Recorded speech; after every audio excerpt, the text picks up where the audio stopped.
Brahmanda Purana, Part 4, Lalita Mahatmya, Chapter 25, Flight of Visanga. The footnote says this chapter describes how Nitya Shaktis repulsed the surprise attack on the rear of the army by demons under Visanga under cover of darkness. Hayagriva continued. Thereafter, on hearing the killing of those Daityas, though they had the power of penance, Bhanda, the great Asura, shied deeply like the lord of black serpents. Desirous of victory in the battle, Bhanda, of fierce haughtiness, called his brothers and took counsel with them in a solitary place. The crown prince, too, in the company of Vishanga, the younger brother, made obeisance to Bhandasura and went to the council chamber in anger. With his mind turbulently agitated, the lord of Daityas held consultations with his very trustworthy ministers, beginning with Kutilaksha regarding the conquest of Lalita. Bhanda said, Alas, the downfall of Daityas, enemies of the Suras, is imminent. Powerful fate has begun to be indifferent now. The heaven dwellers used to run away even at the very mention of the names of my servants. This adverse calamity has befallen such great men as we were. Durdhata, wicked fate, and the inevitable future convert a strong man into a eunuch, a rich man into a poor man, and a man of longevity into one without long life. Where, how powerful is the intrinsic strength of our arms? Where is woman, the wicked Lalita? This cruel decision has been arrived at by fate suddenly and unexpectedly. The generals who had become excessively aggressive on account of Maya of Sarpini have been struck down in the battleground by her whose heroism is of extraordinary nature. If a woman who possesses unrestricted pride thus and who makes use of Maya strikes at us, fee upon our strength earned by the use of powerful arms. My tongue feels ashamed to have been compelled to speak of this context. Should a woman of wicked pride suppress and smash my army? Hence, in this connection, let endeavor be made for cutting off her roots. Her activity has been understood by me through spies. That woman of great strength stays behind all the armies. The army consisting of horses, elephants, chariots, etc., is moving in front. In this very opportune moment, make an arrangement for someone to attack her from the rear. Perhaps Vishanga may be competent enough to carry out this task of attacking her from the rear. Let 15 generals who had proudly served in many battles and who were genuinely proud of their rich experience as veterans go along with him with earnest desire for war. She has not many attendants in the back. She is perhaps guarded by a few. For that very same reason she can easily be taken captive. Hence, O Vishanga, make an elaborate preparation and be aggressively proud of it. Carry out the attack from the rear, but uh, um, carry out the attack from the rear very cautiously and secretly. Only a limited number of soldiers need accompany you, but let some valorous generals proud of their conquest of the guardians of cardinal points come with you fully equipped. Let 15 Akshohinis of soldiers proceed ahead in the usual manner, but in a disguise you pounce upon that wicked woman and kill her. She alone is the greatest root cause of all Shaktis. If she is exterminated, Along with the roots, the entire troops of Shaktis will perish like the cluster of leaves of a lotus in the water when the bulbous root at the bottom is cut off. A brilliant chariot is moving on behind all other chariots. The body of that chariot is 10 yojanas in height. A great umbrella studded with pearls shines above all. It carries in it four chamaras, frequently move to and fro. Its lofty flag staffs scrape the regions of clouds. That wicked fawn-eyed woman is coming in that chariot. After finding her out by means of the signs, you quietly pounce upon her. Defeat that woman of evil conduct. Drag her by the tresses and smash her. When the army of great intrinsic strength has proceeded ahead, that woman, guarded by only woman, will soon come under your control. Listen to the names of generals who shall assist you, and whose duty it is to help you in the war without any lethargy. The first one is Madanaka by name. Dirghajyoha is the second. Then the following: Humbaka, Hulumulla, Kalkasha, version 1, Karkasha, Kalkivahana, Pulkasha, Pundraketu, Chandabahu, Kukkura, Jambukaksha, Jrambhana, Tikshna Sharanga, Trikantaka, Chandragupta. Uh, Another version is Chaturgupta. These are the 15 generals mentioned. These generals of great strength, beginning with Madana, will come with you. Each of them will have an Akshohini of army with him. Carry out this attack from the rear by doing everything in closely guarded secret so that the enemy's camp doesn't understand your movement. In this matter, you adopt the maturity of experience of great men. O Visanga, you will attain excellent victory.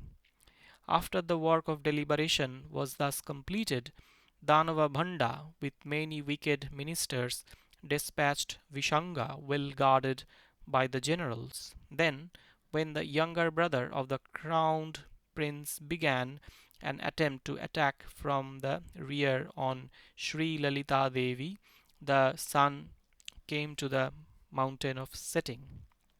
When the first day of the war was over, the first day that was terrifying to all the worlds, darkness set in with a desire to drive it out.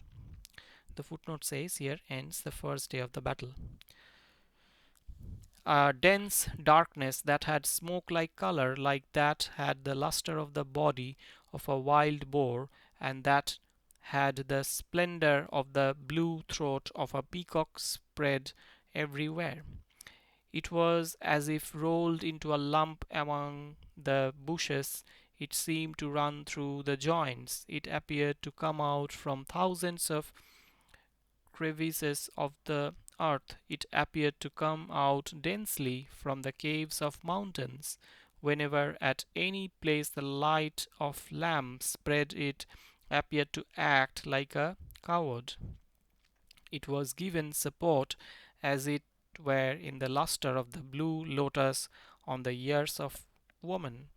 It seemed to have combined together in the mature elephants of the quarters as well as in collyrium.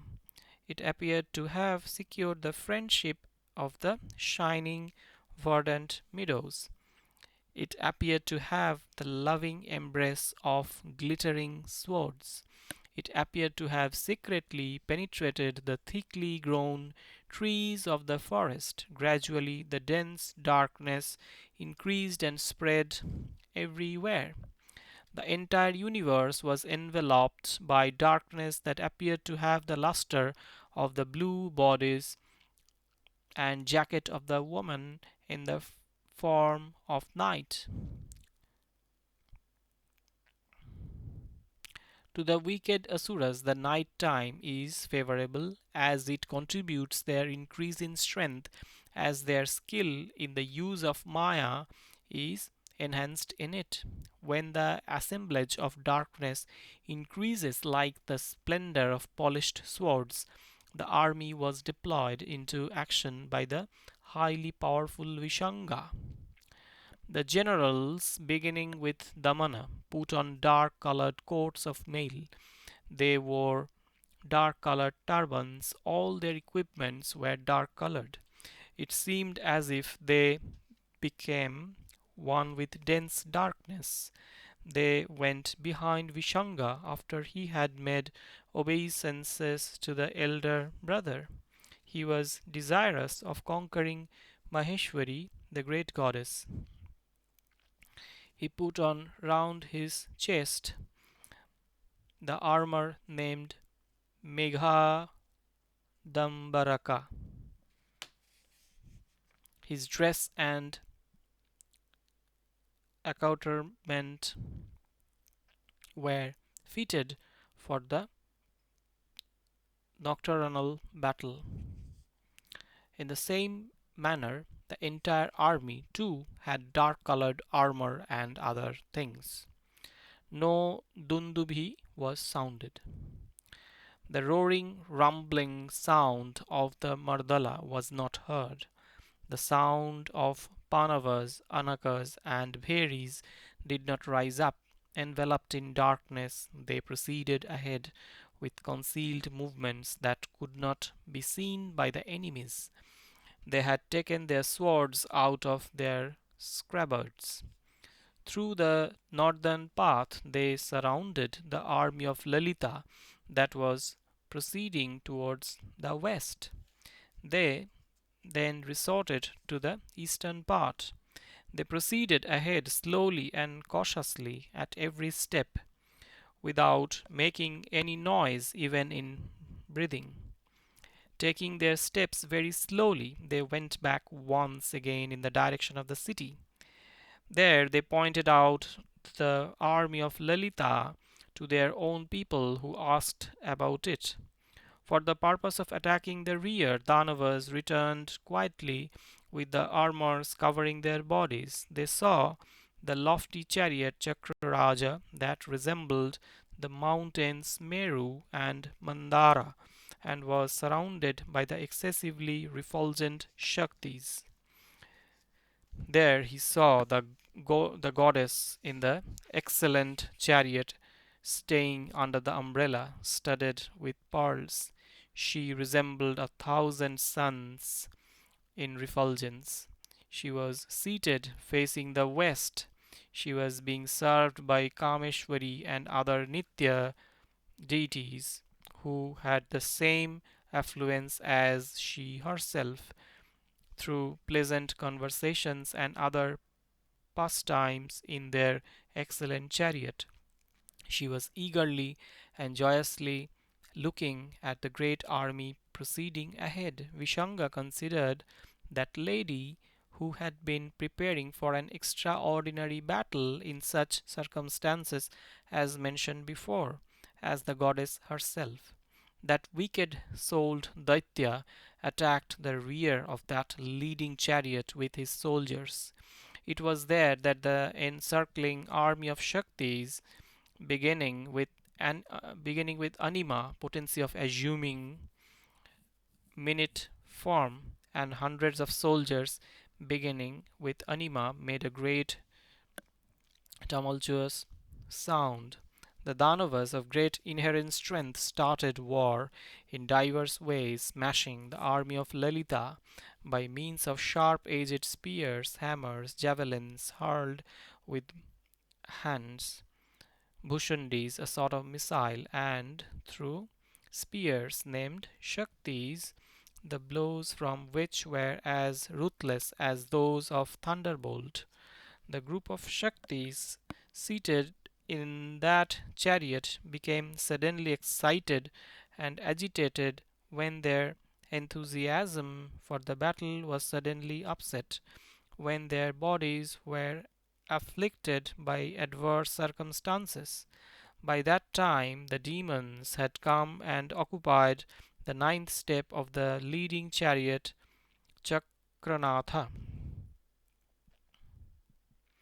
With invisible weapons called vipatas, they began to split and tear. The troop of Shaktis was caught in a difficult situation.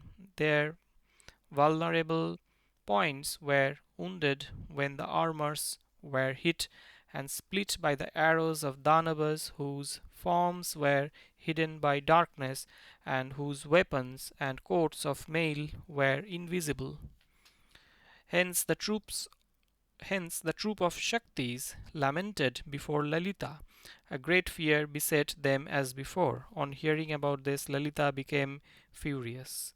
In the meantime, Bhanda, who was fierce as well as efficient in secret maneuvers, sent Kutilaksha of great prowess along with 10 Akshohinis of soldiers to the battlefield for destroying the army of Lalita. Kutilaksha fought a great battle in such a way that the army proceeding ahead could not return on hearing the tumultuous sound from behind. Thus, the battle was two sided, both in the rear as well as in the front. There was a great chaotic and tumultuous sound in the army of Shaktis. The Daityas, who were powerful at night, were enveloped in darkness and were highly haughty, brought about a great deal of disorder in the camp of the goddess. Crores and crores of enemies of Danavas fell down after being got and bound by evil souled Visanga, the generals beginning with Madana or Damana, and the excellent soldiers. The chariot Chakraraja, encircled by the volleys of arrows and hundreds of other missiles of Daityas, shone like a lordly mountain surrounded by flights of cranes. An arrow discharged by the vicious souled Vishanga, who had occupied the lowest step of the chariot, shattered the royal fan of the goddess. When the troops of Shaktis became bewildered by this accidental mishap, the Nitya deities, the chief of whom was Kameshwari, became excessively furious. On observing the lotus like face of Sri Devi, marked by the brows knitted slightly, the Nitya deities became greatly worried and exerted themselves all the more. These Nitya deities were Kala Swarupinis, having time units for their forms. Every one of them had a Tithi, lunar day, for her physical form. Of the Empress, on seeing the fury of the Empress, they exerted themselves for the fight. They bowed to the goddess, the great queen of great dignity and magnificence, with their voice choked on account of their eagerness for fighting that had risen in them. Suddenly they spoke. Tithi Nitya deities said, O Empress, O Goddess of the Devas, cowardly and vicious Daityas eagerly devoted to Maya and deceit are preparing to attack your army sent ahead and guarded well by great Shaktis beginning with Dandini, Mantrinatha, and others. By attacking from the rear, they are pressing hard the excellent chariot.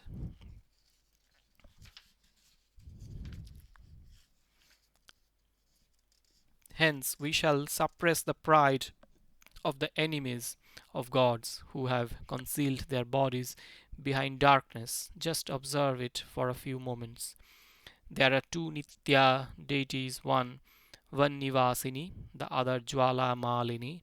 In the battle with the light kindled by them both, Daityas will be clearly seen by us. After suppressing the pride of these Daityas engaged in attacking from the rear, we shall immediately return to serve the lotus like feet of your highness. Command us, O great queen, for the suppression of vicious fellows. When this was submitted by the Nitya deities, she said, let it be so. Then the deity, Nitya named Kameshwari, bowed to goddess Lalita. It was she who was sent by them to kill those Daityas of evil conduct who were bent upon fraudulent war. She assumed a face reddened due to anger and blazing like the rising sun. She kept her bow ready drawn and said, O sinful fellows, stop! You are engaged in fraudulent war after getting the help of darkness. I shall cut you off. She taunted them thus. After extracting arrows from the quiver, she stepped down from the last rung, while her movement faltered a little due to anger. Other Nitya deities too moved on, such as Bhagamala and others. They had bows in their hands. They too got down from the step. The Nitya deities Jwala Malini and Vannivasini got ready for the battle. They brightened the battlefield by means of their refulgence. When the area of the battle was thus illuminated, the wicked Danavas became excessively furious as their bodies could be seen clearly. Those 15 Nitya deities, beginning with Kameshwari, with weapons in their hands and roaring like lions, smashed Daityas easily as though in a play. There in the battlefield a great tumultuous sound arose as though the waves of the ocean were lashing at the shores when it was stirred by the Mandara mountain while churning for Amrita. Those Nityas, those Nitya deities drew their Pranakodandasha, Pranakodandas, life breath bow with their arms, where bangles were removing to and fro, they commenced a dreadful war. The battle thus went on for 3 yamas, watches, 1 yama, 3 hours. The Akshohinis were killed by the sharp arrows of Nitya deities. At first, with her arrows, Kameshi killed the wicked Damana or Madana. Bhagamala tore up the general Dirghajyoha. The deities Nityaklinna and Bherunda killed Humbeka and Hulumallaka. Halamullunka Supra. Vannivasa killed Kaklasha, another version is Karkasha, with her sharp arrows. With her arrows, Mahavajreshwari split up Kekivahana, another version is Kalkivahana. Shivaduti sent Pulakasha to the abode of Yama, god of death. Twarita tore asunder Punraketu with mighty arms. The Nitya deity Kulasundari killed Chandavahu and Kukkura.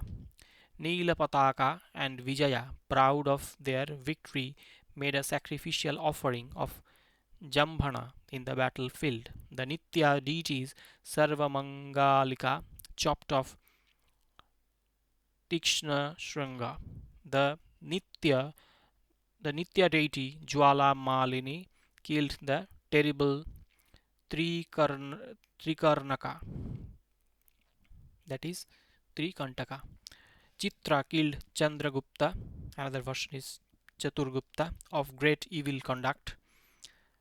When all the wicked generals had been killed, Visanga became extremely angry. The powerful Daitya moved ahead when only two ghatis remained of the last yama of the night for two Ghatikas. That vicious fellow fought with the Nityas. In view of the impossibility of victory, he wished to run away. Vishanga's armor was split by the sharp arrows issuing from the bow drawn by the hand of Kameshwari. He became bewildered in his mind very much. He fled along with the soldiers who survived killing. This wicked Danava was not killed by them because he was to be killed only by Dandanatha's arrow, the refulgence of which was like that of the staff of Kala. When the wicked Vishanga, the brother of Bhanda, fled, the night too dawned. All the cardinal points became bright. It was not proper to chase a warrior who flees from the battlefield. Thinking thus, the Nitya deities refrained from fighting at that time. The Nitya deities, who were proud of their victory and whose bodies were drenched in blood oozing from the wounds made by the weapons of Daityas, bowed down to goddess Sri Lalita. Thus a great terrifying battle took place there at night. On hearing the news, the great queen looked at the forms of Nitya deities wounded by the weapons. She glanced at them with her merciful side glance. By that mere glance, all the wounds were healed. Lalita became pleased with the exploits of Nitya deities.